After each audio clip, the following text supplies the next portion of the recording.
Olá, gente, tudo bem? Vamos então continuar com o nosso conteúdo sobre o ciclo do nitrogênio. Como eu havia dito na outra aula, agora nós olharemos para a etapa de fixação de nitrogênio, mais especificamente para a enzima nitrogenase, que está presente nas bactérias nitrificantes. Vamos lá. As nitrogenases, se não as mais importantes, são uma das mais importantes enzimas de todo o ciclo do nitrogênio, atuando na etapa da fixação. Essas enzimas são produzidas apenas por certas bactérias nitrificantes. Dois exemplos distintos são as bactérias dos gêneros Rhizobium e Azotobacter, representadas por essas fotos das duas espécies de bactérias. À esquerda, temos uma bactéria Rhizobium, que atua de forma mutualística com plantas, alocando-se nas suas raízes, como a gente viu no ciclo do nitrogênio na aula passada. Já à direita, temos a Azotobacter, que funciona de forma livre, independente. Ela se aloca principalmente no solo. O que essas duas têm em comum é a produção das enzimas nitrogenases. Um alemão chamado Bortels estudou durante os anos 30 do século XX essas bactérias e fez algumas descobertas importantes. Bortels descreveu que o molibdênio e, numa menor extensão, o vanádio eram necessários para a fixação biológica de dinitrogênio por bactérias nitrificantes. Essa afirmação está correta tanto para a nitrogenase de molibdênio, que são as mais comuns, como para as nitrogenases alternativas, que usam o vanádio como um substituto, que a gente vai ver mais adiante, né? Bom, vamos começar nosso estudo pela nitrogenase de molibdênio, que a partir de agora eu vou me referir apenas como nitrogenase.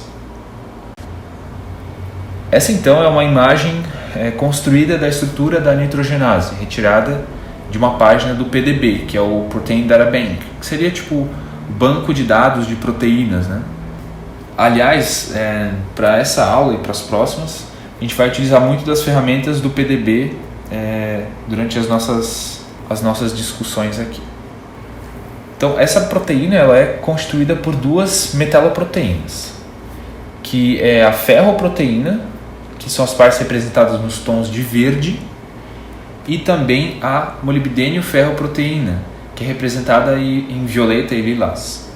Falando a respeito da parte proteica da enzima, nós podemos afirmar então que a ferroproteína, que é a parte verde, é um dímero de subunidades idênticas, né? Se vocês repararem, a imagem tem dois tipos de verde, que representariam então essas duas partes. Já a molibdênio-ferroproteína, representada em tons de roxo, é um tetrâmero.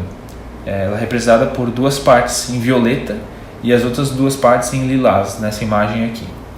Eu vou apresentar uma animação da proteína em si, como um todo, e isso vai permitir que a gente visualize ela tridimensionalmente, né? Aqui podemos ter uma visualização mais precisa de como essa macromolécula é tridimensionalmente. Essa animação também foi obtida pelo PDB. Aqui, no caso, cada unidade é apresentada com uma cor diferente. Nas extremidades da enzima estão as ferroproteínas, que estão nesse modelo com as cores cinza e bege de um lado e verde e amarelo do outro.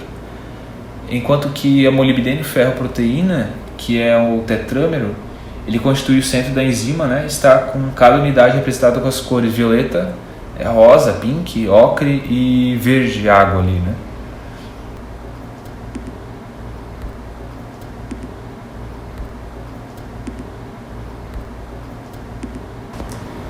Agora que eu já apresentei a parte polimérica da enzima e um pouco da sua estrutura tridimensional, vamos falar um pouco então sobre o que existe dentro dessa enzima, né? O que existe dentro ali nos seus sítios ativos, né?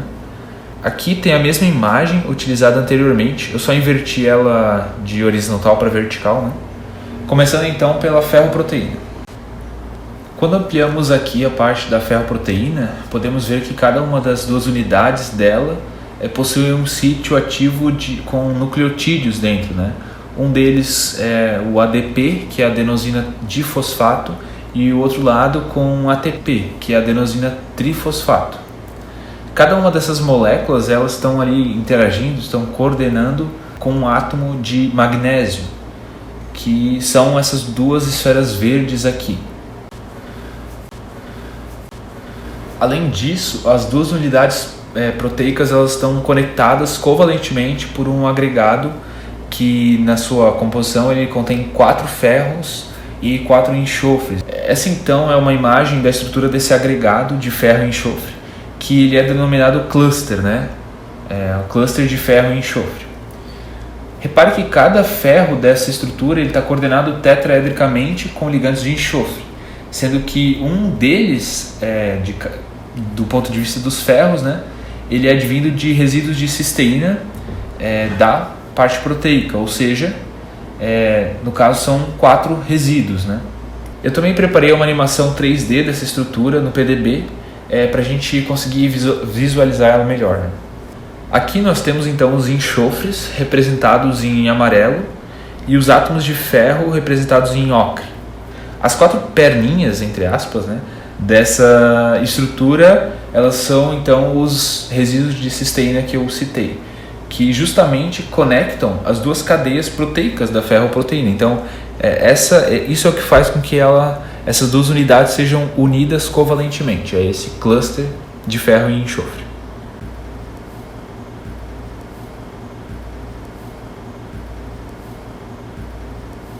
Agora podemos então explorar outra parte da enzima nitrogenase, que é a molibdênio-ferroproteína. O interior da molibdênio-ferroproteína ele é composto por 2 partes, né? Tem 2 centros ali principais. Então a primeira é o P-cluster, né? Que ele é semelhante ao cluster da ferroproteína. Ele se diferencia na verdade na composição, sendo de 8 átomos de ferro e 7 átomos de enxofre. Cada unidade desse cluster ela é composta por 4 átomos de ferro e 3 de enxofre. E essas unidades estão ligadas por um enxofre hexacoordenado. No meio do mecanismo de ação da nitrogenase, essa estrutura ela acaba se alterando em alguns aspectos, né?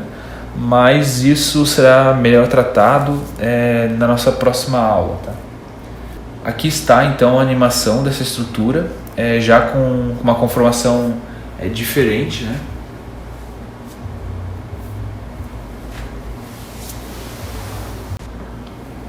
Já a segunda estrutura da molibdênio-ferroproteína é um cofator denominado ferro-molibdênio-cofator, ou FEMOCO, como é a abreviação. Né? E é justamente esse cofator que contém o átomo de molibdênio que o Bortels identificou na década de 30. Aqui está então a estrutura desse cofator. Percebam que ele também é composto por ferro e se diferencia com um átomo de molibdênio hexacoordenado na extremidade, com uma geometria octaédrica. Os átomos doadores coordenados ao molibdênio eles são 3 átomos de enxofre, um de nitrogênio advindo de um resíduo de histidina e 2 átomos de oxigênio que são parte da molécula de homocitrato. Essa molécula ela é essencial a esse cofator, então ela está intrínseca a esse cofator, né? Faz parte dele. Bem ao centro desse cofator, nós temos 6 átomos de ferro que coordenam um átomo de carbono com uma geometria bem incomum, que é denominada trigonal prismática. Na minha opinião, ela também é muito interessante. Né? De fato, essa geometria ela lembra muito um prisma, o formato de um prisma. Né? Há algo de interessante com esse carbono aqui do centro, porque até pouquíssimo tempo, coisa de 10 anos atrás, não se sabia exatamente qual era o átomo ali do centro. Achavam até que era um nitrogênio. Mas posteriormente ficou mais claro, por meio de novas análises, que era de fato um carbono. Né? Esse cofator ele é unido covalentemente à cadeia proteica pela cisteína, que é ligada ao ferro em conformação tetraédrica, né? Que no caso ele está aqui na base dessa imagem que eu estou apresentando aqui. A configuração eletrônica da FEMOCO, né, desse cofator, no seu estado de descanso, entre aspas, seu resting state, ela na verdade é incerta, mas existem 2 possibilidades mais aceitas de valência para os íons metálicos desse cofator. A primeira é com o molibdênio 4+, 6 ferros com estado de oxidação 2+, e um dos ferros com estado 3+. Né? A segunda hipótese, então, seria com o molibdênio mantém 4+, 4 ferros com o estado de oxidação 2+, e 3 ferros com a configuração 3+. Né? Eu também preparei uma animação desse cofator para a gente poder visualizar 3D também. Como eu falei, dá para ter uma ideia mais concisa da estrutura real desse cofator. Nesse caso, o carbono não aparece ali no meio, né? Mas ele está ali então coordenado no centro do prisma, né? Da geometria trigonal prismática.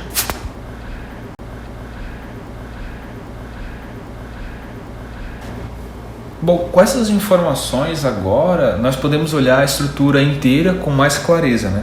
Então, esses são os centros da enzima nitrogenase e são através deles que a ciência por trás, a transformação do dinitrogênio, da fixação do dinitrogênio acontece. Esse mecanismo ele vai ser o foco, então, para a nossa próxima aula. Percebam também que os mesmos sítios ativos de uma das extremidades vale para outra também, ou seja, essas estruturas elas se repetem no outro lado da nitrogenase, né? Como vocês podem ver ali também tem as moléculas representadas. Eu tenho então uma última animação da nitrogenase como um todo, onde eu removi a cadeia proteica e deixei apenas a localização dos sítios ativos. Aqui então a enzima como um todo, e aqui é a localização dos seus sítios ativos, dispostos pela estrutura quaternária da nitrogenase.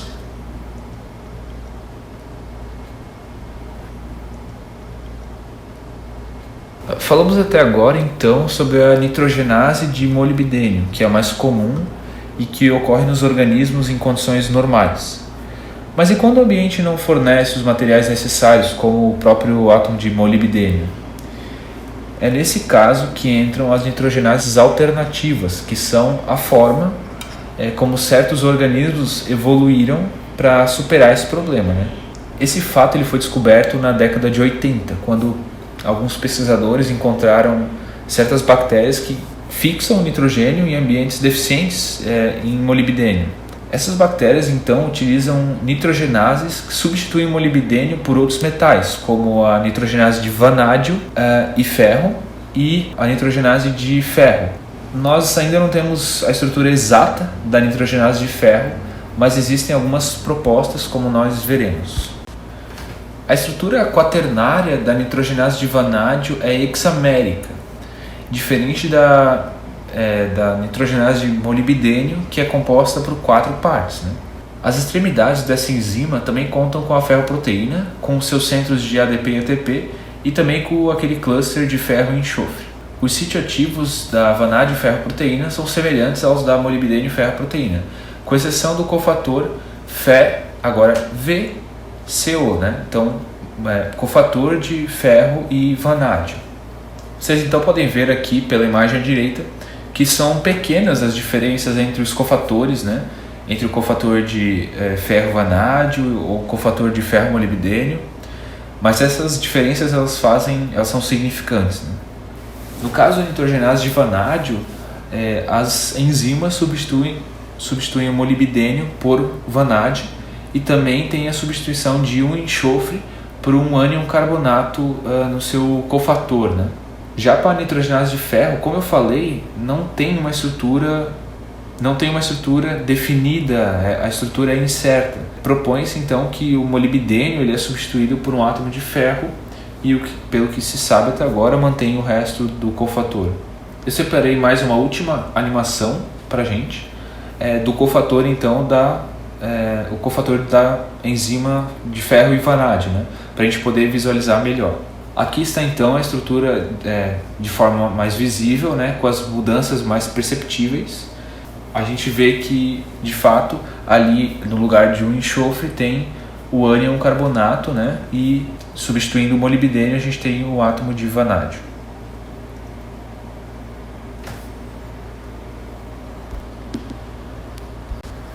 Bom, continuamos com o conteúdo na próxima aula, com um pouco sobre o mecanismo de reação da nitrogenase.